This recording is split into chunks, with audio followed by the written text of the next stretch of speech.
Dígale al Señor en esta noche, perdón, en esta mañana: Señor, háblame. Dígale: Señor, háblame. Permíteme hacer tu voluntad y no la mía. Gloria a Dios. Aleluya. Y el tema que tenemos para hoy: ¿qué tienes en las manos? Cuando el Señor llamó a Moisés para que saque el pueblo de la servidumbre, Moisés le dijo que no tenía la capacidad para sacar el pueblo de la servidumbre, porque Moisés se sentía incompetente. Moisés no sabía hablar. Y cuando estamos hablando de que no sabe hablar, no quiere decir que no hable con una persona, sino que hay personas que tienen el don del hablar. Hay personas que tienen el don de la lectura. Hay otros que tienen el don de la oración, que se paran y la gente no se duerme. Bien, entonces Moisés lo que le estaba diciendo: te buscaste la persona equivocada, porque yo no sé hablar con la persona. Y el Señor le pregunta a Moisés: ¿qué tienes en la mano? Moisés tenía un bastón en la mano para pastorear las ovejas de su yerno Jetro, que a pesar de que él fue el libertador del pueblo de Israel, pero se llegó un momento de preparación en Moisés. Y Moisés se dejaba dirigir por lo que era su suegro. Y todo lo que su suegro le decía, él lo ponía en práctica. Ya cuando Moisés estaba listo para que el Señor le hable, Moisés comenzó su ministerio a los 80 años. Tuvo una preparación desde su nacimiento en el palacio de 40 años. Ahí comenzó con su vida profesional. Era el arquitecto y supervisaba la obra del faraón. Y Moisés sabía leer, sabía escribir, sabía multiplicar. Y Moisés tenía en la mano la escritura para trabajarle al faraón. Pero el faraón simplemente era el muchacho demandado de Dios. Dios estaba usando al faraón como instrumento para que prepare a Moisés, para que Moisés pueda libertar su pueblo. Cuando Moisés se retira al desierto a los 40 años de maestría, teología, capacitación, lo que ustedes le quieran llamar, entonces ahí comienza, no el Moisés rico en el palacio que estaba en Egipto, sino Moisés en el desierto con otro tipo de capacitación. Ya no es el Moisés que le sirven, ya el Moisés que comienza a servir y a acatar orden. Cuando ya Moisés está listo, que es sumiso, que es humilde para acatar orden, entonces el Señor se le revela a Moisés. Y Moisés no se siente preparado y le dice: te he llamado para que saque mi pueblo. Y ya la historia ustedes lo conocen. Pero lo que yo quiero decirle en esta mañana es que Moisés, con el batón que tenía, el palo, como se llama, la vara, en Moisés vino la gloria de Dios tan grande que cuando Dios le dice a Moisés: ¿qué tienes en la mano? Una vara. Ok, pues entonces tírala al piso, recógela, métete la mano, sácate la mano. O sea, él no le está hablando de esta mano. Él está hablando de su ministerio espiritual que el Señor lo ha llamado a hacer.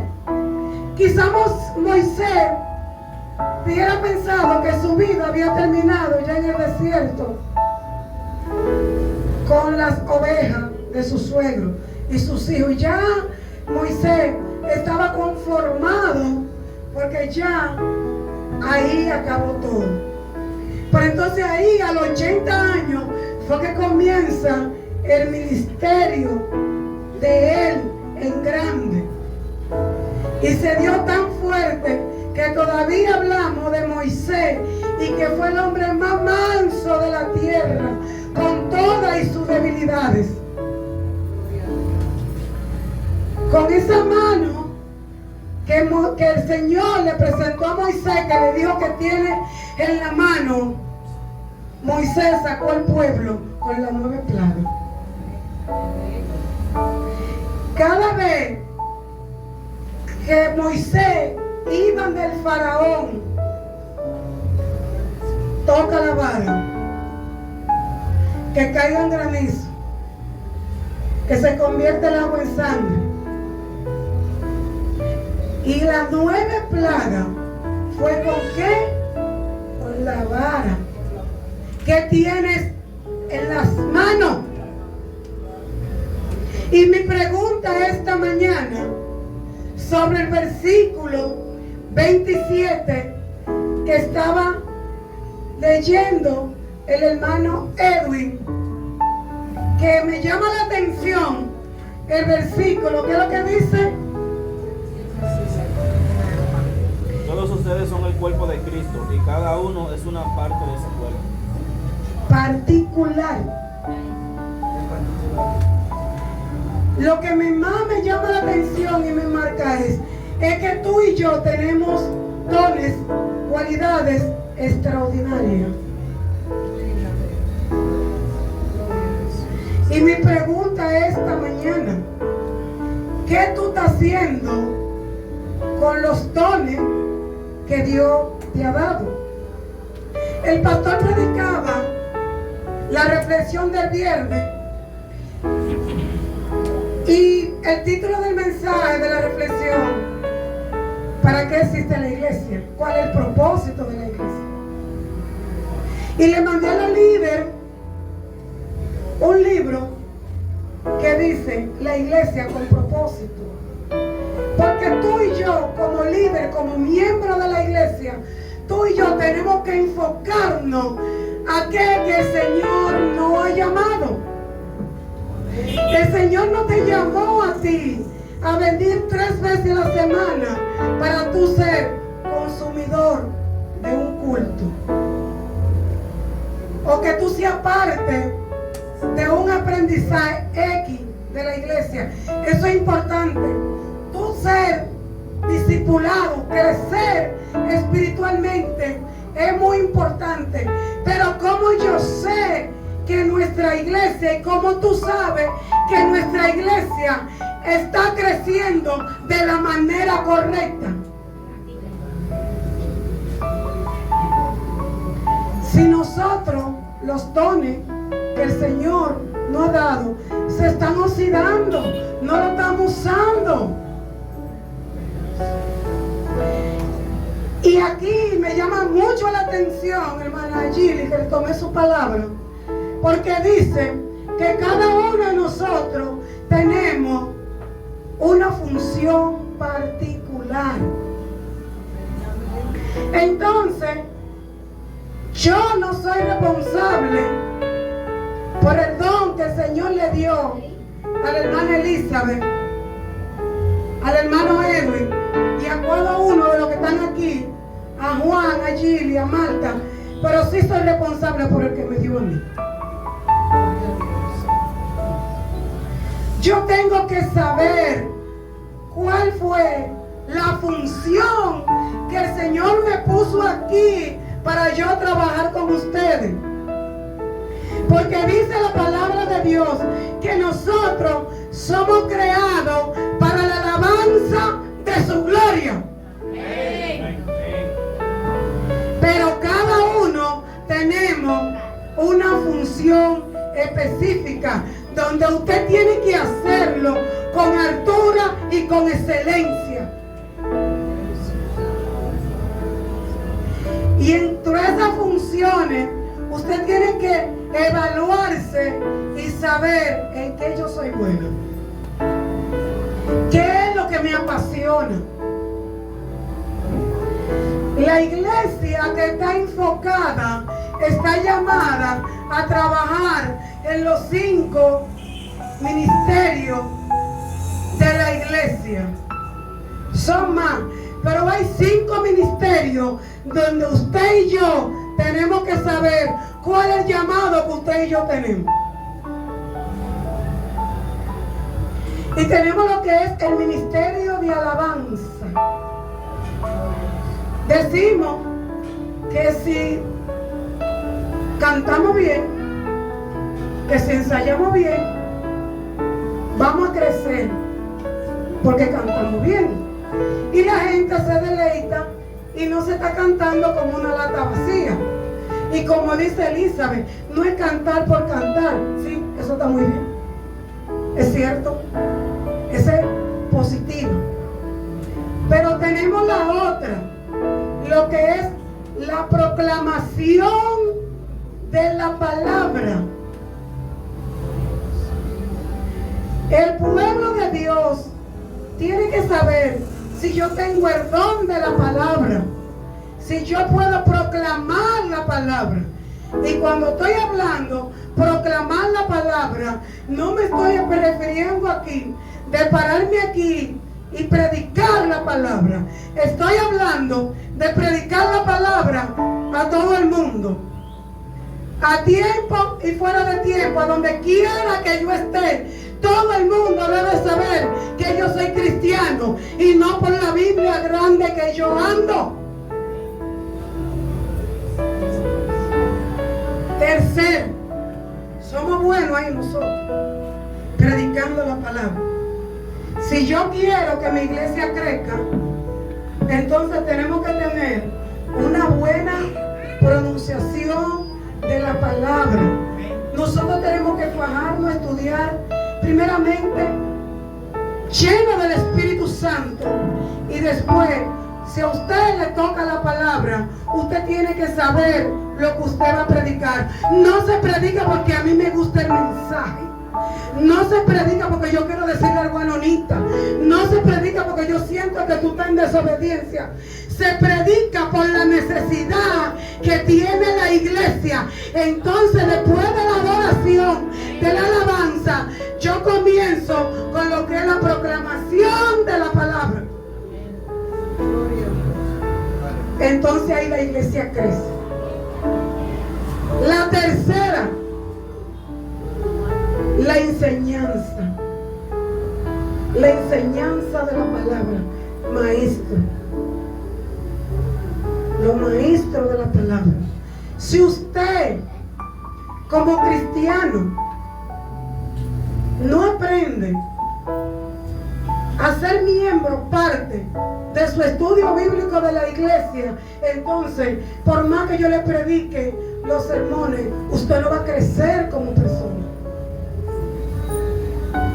Porque en la palabra, en la enseñanza, es que tú y yo vamos a crecer. Entonces, la tercera manera para la iglesia crecer es a través de la enseñanza. Los maestros. Hay personas que son maestros.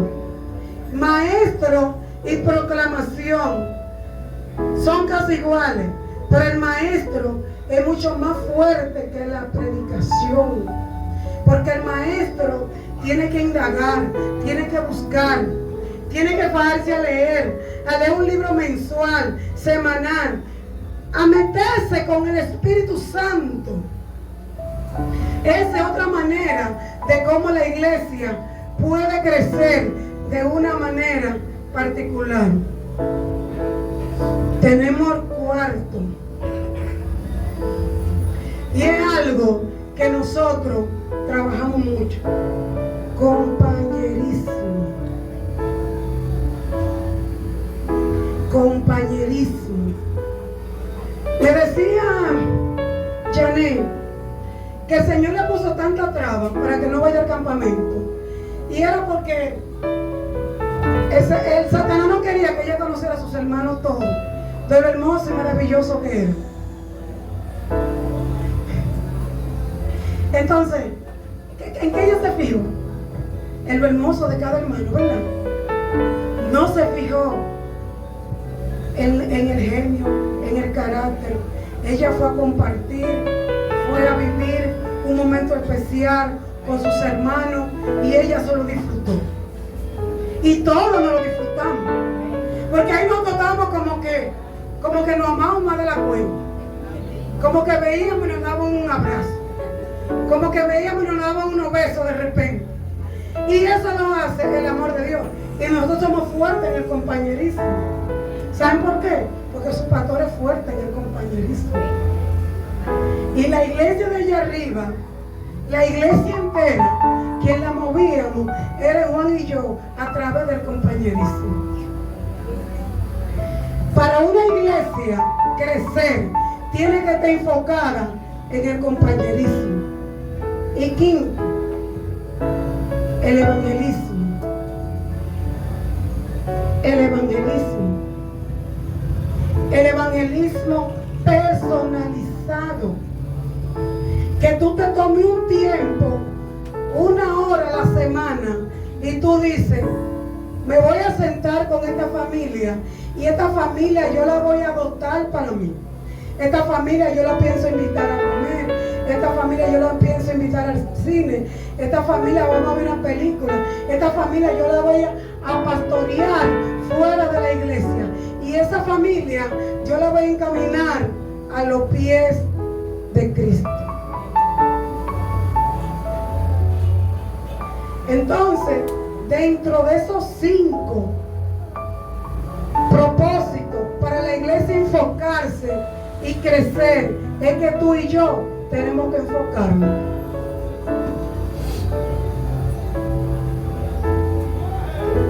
Las iglesias, si nosotros comenzamos a trabajar esos 5 puntos de la iglesia, tú y yo no necesitamos más nada para que la iglesia crezca. Pero que crezca ¿cómo? Que crezca en estatura, o sea, en conocimiento, en sabiduría, en la palabra, en la oración. Pero que los que están allá afuera, cuando entra una persona, que usted llegue y le dice, este es mío, esto lo discípulo yo, este me hago yo canchanchanes de él, eso es mi amigo yo. Pero tú y yo muchas veces lo que estamos es envueltos en nuestra propia tragedia y en nuestro propio problema. Y se nos olvida que tú y yo estamos aquí con un propósito. Y el propósito no es de tu casarte ni de tener hijos. Todo es lo bueno. Tu principal propósito aquí en la tierra es tú alabar y glorificar a Dios en esas 5 áreas que yo te acabo de decir. Amén. Nosotros muchísimas veces venimos a un culto aburrido. ¿Sabe por qué? Porque tú no tienes la chispa del Espíritu Santo activo en ti. Porque tú no has cogido a Cristo, tú no has abrazado la cruz. Tú no le has dicho al Señor, Señor, ya basta de tanta cosa secular y permíteme estar a tu pie. Cada uno de nosotros tenemos funciones específicas y diferentes. Y no puede ser que nosotros como iglesia, nosotros somos un aproximado de 30 personas y nosotros, las mismas 30 personas, vengamos lunes a evangelizar, miércoles y viernes. Y los demás días, Señor, yo quiero que tú hagas un milagro en mi vida. ¿Qué tú estás haciendo? ¿Qué tú estás haciendo para que el Señor haga ese milagro en tu vida?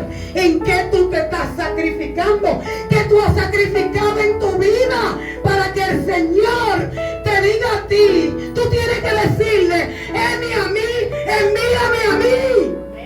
Amén. Si no, te tengo noticia. Todo el tiempo tu proceso te va a quedar y te va a secar. Porque tú estás esperando que tú lo hagas a tu manera. Y yo lo hago así. Y yo lo entiendo así. Cuando tú y yo decidimos servirle a Cristo, no es una parte nada más.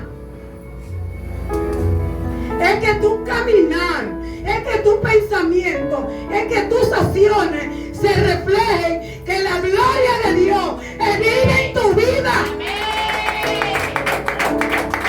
Es que tu vecino te diga, vecina, quiero de eso. Joven, quiero de eso. Esto no se trata como los saduceos ni los fariseos. Cuando Jesucristo dijo en Mateo 16, versículo 18, que el pastor predicaba el viernes, él decía, sobre esta roca edificaré mi iglesia. Amén. Y tú sabes qué es lo que quiere decir.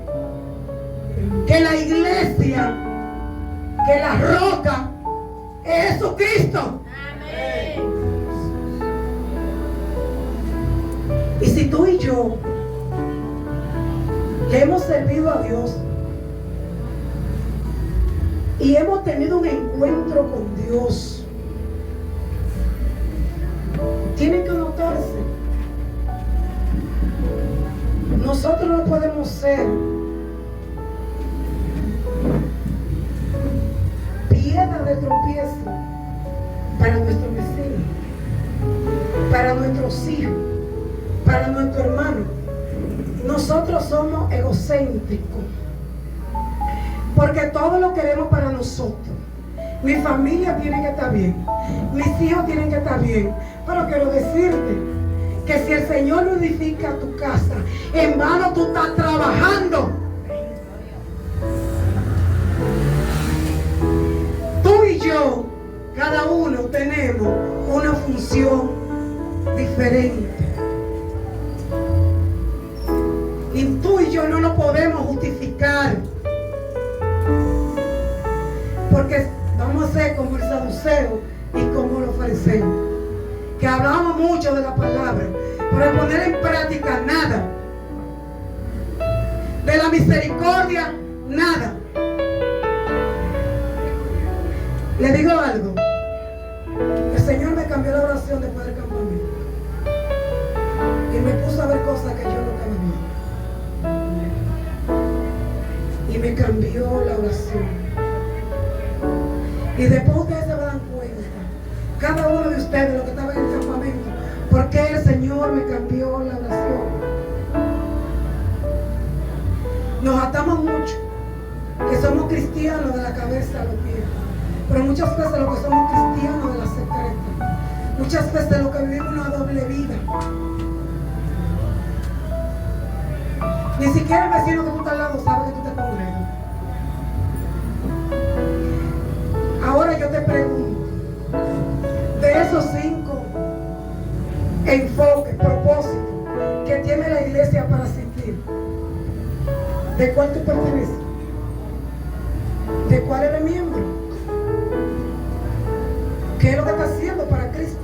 Si tú tienes una función particular que no la tengo yo, que no la tiene el otro, entonces, ¿qué tú estás haciendo con la función que Dios te dio?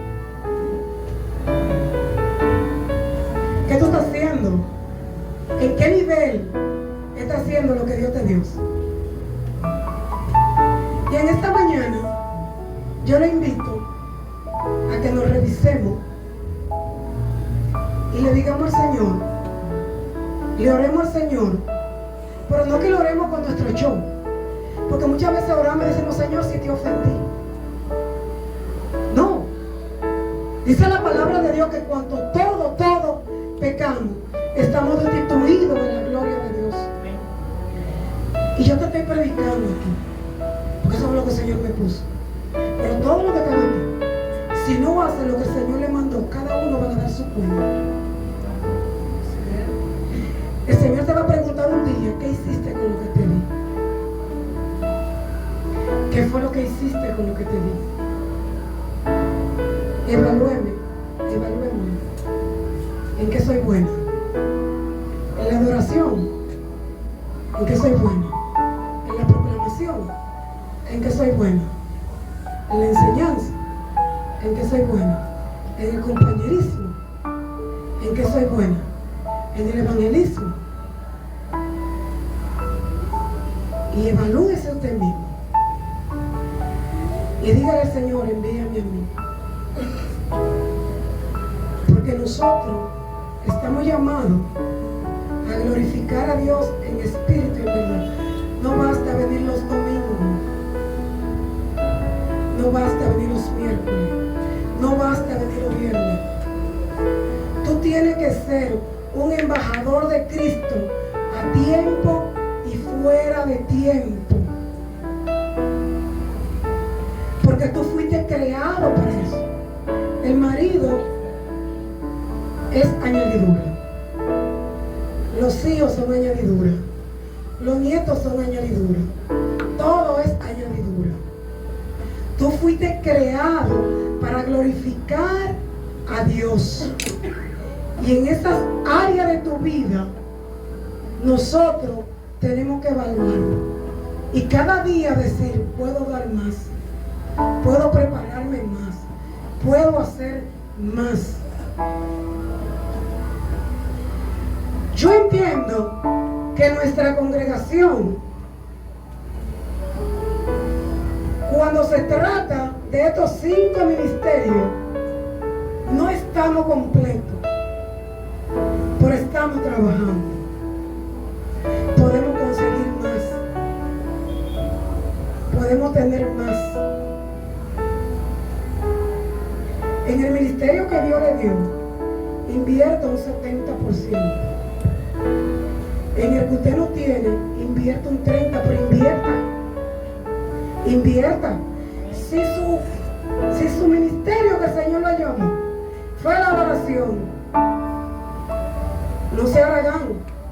Inscríbase a una escuela de canto, de más, haga conciertos, vaya a una iglesia invitada, dé su don al servicio.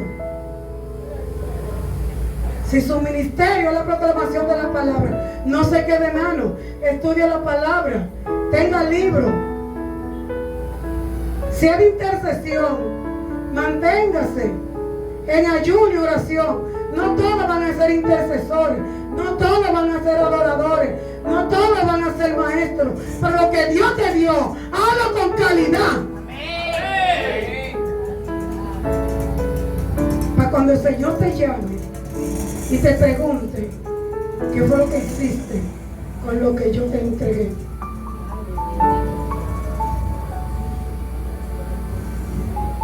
Nosotros como cristianos estamos llamados a hacer una revolución en ese mundo. Muchas veces lo que somos pasivos, hasta nos escondemos. Cuando hallamos un teólogo de esos locos que no creen en Dios, que se sabe en la Biblia más que usted y más que yo, tú comienzas, santo, no, porque la Biblia dice, y esto no pasa, porque tú no lees la Biblia, porque tú no oras, porque tú no haces nada, tú no vienes al estudio bíblico, tú no tienes compañerismo, tú no te juntas con los cristianos que te pueden llenar con el Espíritu Santo. Te llena con cristianos que lo que tienen esa lengua como chuachua, que no parecen cristianos, que dan vergüenza, y en el nombre de Cristo lo ponen en vergüenza. Para crecer en la palabra, usted tiene que agarrar y enfocarse a lo que el Señor lo ha llamado. Vamos a dejarnos usar por el Espíritu Santo. Vamos a cumplir con la gran comisión, como estaba diciendo la sierva aquí. Y parte de la gran comisión es el propósito de la iglesia. ¿Para qué existe la iglesia? Para la alabanza de su gloria. Pero hay una función específica para